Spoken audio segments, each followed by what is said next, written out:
Sri Gurubhyo Namaha. In our previous class, we learned the first two slokams of Venkatesha Suprabhatam. So, in today's class, we learned third and fourth slokam from Venkateshwara Suprabhatam, which we are going to revise. Slokam number 3. Mata samasta jagatam madhukaida bhare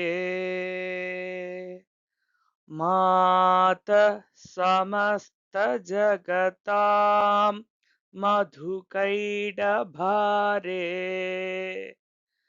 वक्षो विहारिणि मनोहर दिव्यमूर्ते वक्षो विहारिणि मनोहर दिव्यमूर्ते मात समस्तजगतां मधुकैडभारे वक्षो विहारिणि मनोहर दिव्यमूर्ते श्रीस्वामिनि श्रुतजन प्रियदानशीले श्रीस्वामिनि श्रुतजन प्रियदानशीले श्रीवेङ्कटेश दयिते तव सुप्रभातम् श्रीवेङ्कटेश दयिते तव सुप्रभातम् श्रीस्वामिनि श्रुतजन प्रियदानशीले श्रीवेङ्कटेश दयिते तव सुप्रभातम् तव सुप्रभातमरविन्दलोचने तव सुप्रभातमरविन्दलोचने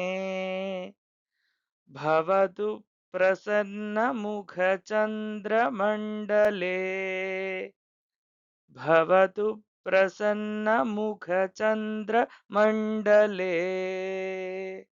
तव सुप्रभातमरविन्दलोचने भवतु प्रसन्नमुखचन्द्रमण्डले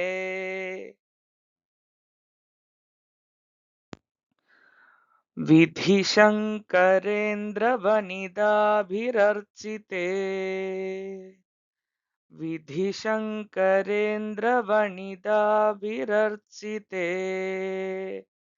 वृषशैलनाथदयिते दयानिधे वृषशैलनाथदयिते दयानिधे विधिशङ्करेन्द्रवनिताभिरर्चिते वृषशैलनाथदयिते दयानिधे